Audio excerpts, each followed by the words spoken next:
Зордукталды деген кызды көргөндөр болгон.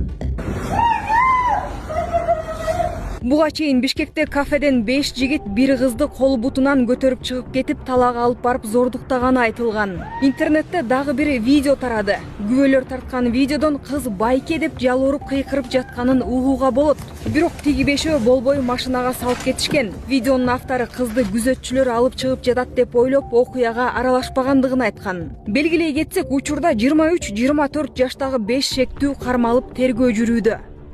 2 кишиге 500 миңден төлөнөт. 2023-жылы селекция айылында таза суу маселесин чечүү талабы менен жол тосулган. Милиция 2 тургунга иш козгоп, 2 айга камакка алып, коомдук жумуштарга тарткан. Анткени менен кийинчерээк акталышкан. Тургундар мыйзамсыз кылмыш ишине кабылгандыгын белгилеп, ИИМ менен Каржы министрлигинен кенемте төлөөнү талап кылган. Сот министрликтерди 2 кишиге 500 миң сомдон төлөөгө милдеттендирди.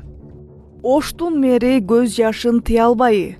Мэр Жеңишбек Токторбаев 8 март аялдардын майрамына карата уюштурулган иш-чарага барган. Анда жетекчи апаларды карап куттуктоо сөзүн айта албай көзүнө жаш алган. Апалар